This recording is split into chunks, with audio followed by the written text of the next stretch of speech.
Hey, what's going on, cash flow hackers? It's Chris with Life 180, and this video we're going to be covering whole life insurance policy loans. I've been getting a lot of questions. I've been watching and seeing, honestly, a lot of content about policy loans, how they work, how do you manage them, do you have to pay them back, can you not pay them back, kind of what are the principles. So for this video, we're going to be going over, you can see behind me I have my board, and I've got 4 different illustration examples up there just to talk about the principles. I've got one with no loan, just to kind of show you what it looks like. I've got one with a loan starting in year 11, once the policy's matured a little bit, basically simulating what it would look like to take a loan and borrow against it for income and never wanting to pay back. I also have one with a loan taking in year 3, never paying it back. Think about somebody that would want to borrow against a policy for the purposes of real estate or buying a car or something of that nature. What would that possibly look like? And so we have that in year 3, or we have that option showing in year 3 a policy loan. And then we have another illustration showing taking policy loan starting in year 3 and then repaying that policy loan, like paying back a very minimal amount, and I might add, just to kind of show the power if you manage it. And so remember, when it comes to infinite banking, a lot of people think about like, oh, infinite banking is just a properly designed life insurance policy, or maybe a lot of people think like infinite banking is just about having positive arbitrage inside of a whole life insurance policy. In fact, a lot of people think infinite banking is just positive arbitrage inside of a life insurance policy in general, and that's why a lot of people make the mistake of thinking that you can kind of do infinite banking with Index Universal Life. Nothing could be further from the truth. We're gonna cover how policy loans work, and then ultimately I'm gonna weave in some infinite banking conversations, because I think how you manage your policy loans and how you kind of manage your policy as a banking system, because you're not going to utilize the banking system unless you get that velocity of money, you get the movement of money. And in order to do that effectively, you have to treat your policy like the bank. And if it were a bank, you'd always pay back the loan, right? You'd have to pay back the loan. This is going to be much more flexible than a bank loan installment would be. But sometimes flexibility is not a good thing, because flexibility can incentivize bad behavior, right? And so we always want to be operating with the best behavior and best principles possible when we're talking about implementing these strategies. So without further ado, let's get into this. I'm just going to start sharing my screen on my board here, and I'll go from there, right? So what you can see here, and I'm going to go over here, I've got no loan here, and I want to start with this policy right here, no loan, and you can see here what I've done is and every policy is the same funding mechanism in general. We have $9,233. That's just the premium that wound up being there. You can see every year through 1 through 10. I did a reduce paid up starting at year 10 on every policy. Now, full transparency, I wouldn't necessarily do this for anybody. This isn't something I would suggest necessarily doing. The only reason I did that on this illustration is because by illustrating a reduced paid up policy, you can see here what it does is it reduces the death benefit, fully pays up the insurance, and then the cash value just keeps growing from there, right? And so you can see, while I wouldn't do this, and one of the big reasons that I wouldn't do this is because when you reduce paid up a policy, you actually lose the living benefits of the policy. And so that's obviously no bueno when it comes to that. We want to be able to keep the living benefits. And when I say living benefits, I mean accelerated benefit riders, whether you become terminally ill, chronically ill, or in a lot of cases, critically ill, you have access to the death benefit here while you're alive, right? And so when you do in this illustration, just so you know, it would only be having those accelerated benefits in year 1 through 10, because I illustrated it being an RPU. There are other ways we can make this happen. This is just the way to make it look cleanest and to eliminate all the other moving parts. And I did it this way just to be able to more cleanly focus on the loan rates and the loan payments and all of the functionality behind the loans, because if I started doing other things that I would need to do to not utilize a reduced paid up version of this, what would happen is I would have to be showing and kind of interjecting and explaining what money was for what, and it gets really murky and messy. And so I just did it this way to keep it clean. But if we can understand the principle about how the loans work here, the loans will work the same way in other policy designs. So that's important to understand. So you can see here, I've got the $9,233 premium. And year one, I did a 90,000 front load. I'll just do FL for front load year one. Okay. And so that, therefore, we have this, we put in, 92,330 bucks plus 90, so 182,000, and you got 217,000 after year 10. So that's pretty solid, right? That's pretty good banking alternative. You can see it does really well. You got 92,000 and change, so that's like 93% liquidity year one, right? That's pretty awesome. Year two, you're putting in 9,233. The policy's growing by 10,927. Once again, that's super solid when it comes to these policies. All the way down to year 10, you see what we have, and then we do the RPU.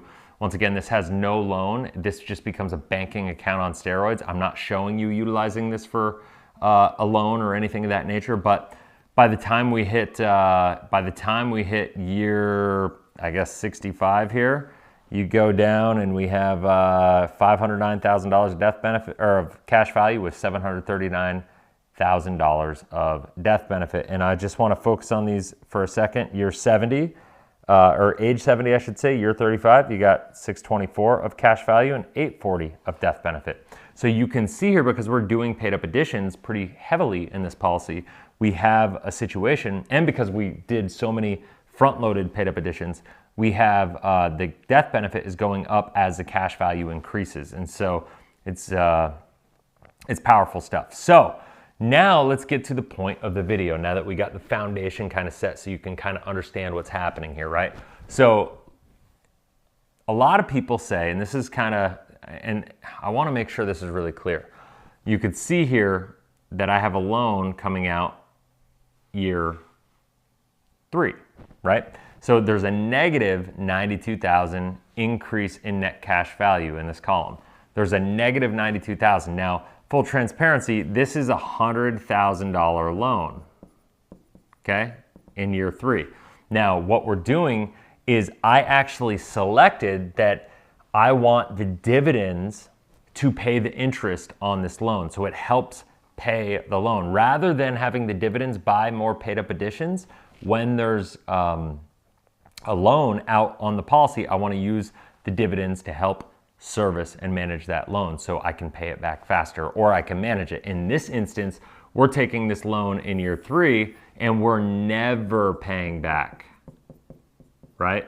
So you're never making a payment, no payment at all.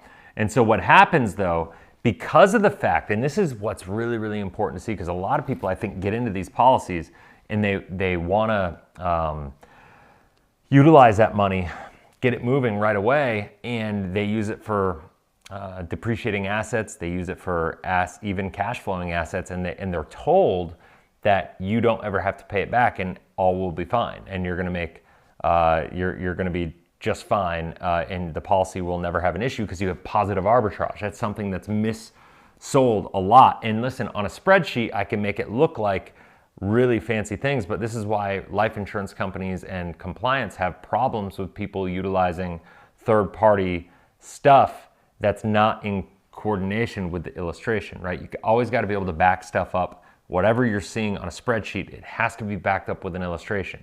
It's one of the big problems I have a lot of the agents, both IUL and whole life, that are out misrepresenting what is actually happening. So now when we look at the $92,000 is the negative cash value, because that's we're contributing the 9,000, and the dividend is being used to pay that. So that number is negative 92. We took the 100,000 loan, but also we have this premium going in, and we have the dividend helping service the loan, and so that just makes it a little more murky, right? And now, so you can see here, because we took the loan so early in the policy, while the fees are higher, while the policy is not as efficient as it's going to be later in the later years, especially like let's say year 7 to 10 and later, you could see that this policy, it takes a while, right? So you have some time to manage it, and all these years you could service and manage those loans, right? And help recover this policy and make it perform better. You absolutely could. But remember, if you never service this column right here, this column, these loans, well, that's not the loan column, but that's, the increase in net cash value. It's showing that it's growing a little bit, but then it just starts shrinking and it gets worse. And by here it gets negative. So if you don't start servicing the loan, this increase in net cash value, how the policy is actually growing, is going to get worse and worse and worse, because it didn't have a chance to get to that place of efficiency. And so you kind of, you killed the golden goose, so to speak, that's laying the golden egg and giving you all this flexibility, right? And so you don't want to do that. And you can see at this point in time, by year 75, this policy is going to lapse, right? It's going to be done. This is the last year you have the policy if you never service that loan, okay? So I want to make that really, really clear what that looks like. It's $100,000 year 3, never servicing the loan, never, and when I say servicing, I mean never making a loan payment. You're only utilizing the dividends to make the payment.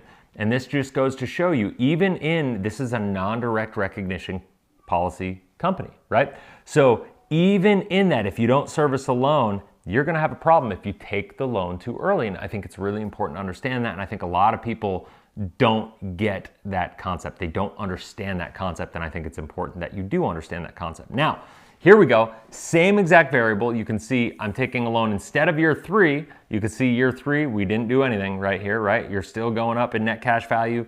We got the 99,233, same way. Everything is the same. The cash value, net cash value is still 93%. It's growing phenomenally. The net cash value is going up. We still have 217, 313, the same that we had in the no loan illustration, because at this point in time we haven't taken a loan. So the net cash value, which is what I call our collateral capacity, is still really high and strong. And then we take a $100,000 loan. Now remember, I did RPU it at this line, right? And so when we do that reduce paid up, we eliminate all the variables, and so that's going to make it really, really clean for this. So our increase in net cash value, even though I took a $100,000 loan against the policy, I'm using the dividends from the policy to help pay the loan payment, right? To help service this loan. And you can see the death benefit dropped. This is a fully paid up death benefit. No more charges, no more fees, no more expenses. It's fully paid. And that is what it is. So that's fantastic.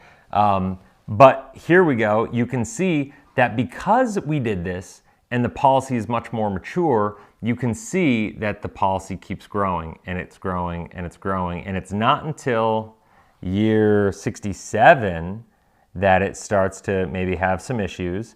And you can see it's not shrinking, it's just growing by smaller amounts, right? You can see it starts to grow by a smaller amount, because what happens once again is if we don't pay this loan or service this loan effectively, eventually, even though people say it's simple interest payments, well, simple interest turns into compounding because it's simple annually, but if you don't manage that simple interest payment on a yearly basis, you don't take advantage. It ends up compounding against you, right? And I'm going to cover that in the next illustration, so you'll see the power. If you just pay a marginal amount of the loan just to manage the simple interest, it completely changes the ballgame, right? So what we have here is that by the time it hits 81, we start to lose. It starts to eat into itself and kind of cannibalize itself because it's just too expensive, right? Like the compounding effect works against you. Now, this is where it gets really extreme in index universal life. It can happen in whole life and IUL. This would happen typically much, much faster if it were an IUL and you were to take a loan and not pay it back, because the fees and everything end up racking up on you much, much faster in IUL than they do whole life. But you can see here, this policy will be lapsed at 98 years old. But even if it's not, you can see the death benefit keeps going down and down and down.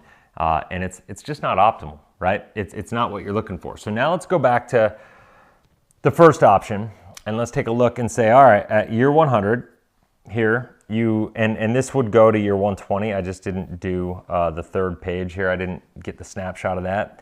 But at 120, you got 1.881 million, and I never took a loan, okay? That's the death benefit, okay? Now, what do we have here? We have, I'm gonna take a loan in year 3. So what did I do here? I said, all right, for the people who really love cash flow hacking and wanna utilize 100 grand to be able to get their first property going and wanna get that movement, let's do that. But let's utilize 6K per year from cash flow from whatever that asset is to at least service that loan. The best principle, remember, if you're running your own bank, you never want to cheat your bank. You want to pay the loan back, and this is your bank. So when you look at that, let's just say we're going to pay just above interest-only payments every year, right? Like if we got a 5% interest loan on $100,000, let's say we're going to pay 6 grand, and just instead of managing the 5%, let's pay 6% per year back, amortize it out over a long period of time. And you can see that by the time we have that 100,000, now remember, if we were to buy this 100,000, use that 100,000 and use the 6,000 per year to service that, what would this asset, what is the asset that you used to spend the 100,000 worth, right? My guess is if you bought it here in year 3, and by the time you hit year 65, so over a 62-year period, right, what would that 100K have grown to by you leveraging it and using it and putting it into place? For real estate, my guess is that's gonna 5 to 10x minimally, right? So you turn 100K maybe into $1 million, just hypothetically, okay? And that's just conceptually, it's important to understand that. That's just the net worth of the property that you have there. And you can see down here that you have 1,557,000 of death benefit, 1,498 of cash value. You got 1,809 of cash value over there. Okay, so 1,809, 1,498. So you got about 300, maybe 315K less here. But if we took into the fact that we utilized this 100K, we deployed it, and that created 500,000 to $1 million more, you're going to be ahead, and this is the power of cash flow hacking. Now, we're utilizing the cash flow to pay back this loan, and this is just keeping it really simple, showing only one loan, but it's showing even if I use one loan and service it just marginally, just minimally, and I have all the flexibility that I'm looking for, this policy is going to be, it's going to be a phenomenal asset, because you could see here I've paid it back. My collateral capacity re-increases by year 10 if I do nothing else. If I do nothing else, it re-increases to 118,000. That's what it's rebuilt to. And now at that point in time, I'm able to do what I'm talking about, like, and get another property, and I'm able to, you know, maybe utilize that to buy another cash flow hacking asset. And then I'm able to repeat this. So I just showed it once here, but I could do another 100K loan here, and I could repeat this process, and boom, instead of having one asset that would grow to potentially $1 million of extra value, I could have 2. And so now, at the end of the day, my guess is, even though we have $315,000 less, we would have, let's say, $1 million more, which minus 315, you're talking $685,000 of more net worth just by getting that money into motion, rather than just keeping the money stagnant in the policy and letting it grow. That's why I always say, this is not the investment. This right here, this policy without the loan, right? This is not the investment. This is just your asset. This is your savings account on steroids. This is your place to keep and store your liquid accessible capital. That way, when you want to deploy it, when you want to take advantage of it and get that money into movement, you do right here. And as you go down and you start servicing this loan at $6,000 a year above and beyond what your premium payments are of the 9,000 whatever dollars that we had going on there, then you can see that it grows and you have this cash value on top of it. Mind you, this is your, once again, your opportunity fund, right? And so all this money in this net cash value column, this column the whole time is accessible to be able to take advantage of opportunity for business, for real estate, for other investments that you deem appropriate for you. So if you have any questions about that, I mean, this is the importance of making sure that you understand what you're getting involved with when it comes to whole life insurance and taking loans. And I know there's a lot of talk about the fact that you can have positive arbitrage, and believe me, you can. I've just done a couple of videos recently talking about positive arbitrage, the fact that a lot of positive arbitrage has been kind of circumstantial and environmental, and it's not going to necessarily be that way forever. However, what I will say, and I've done more videos on this, so if you haven't seen them, make sure you subscribe and hit the bell, that way you're notified, because I got more videos coming out talking about how this works.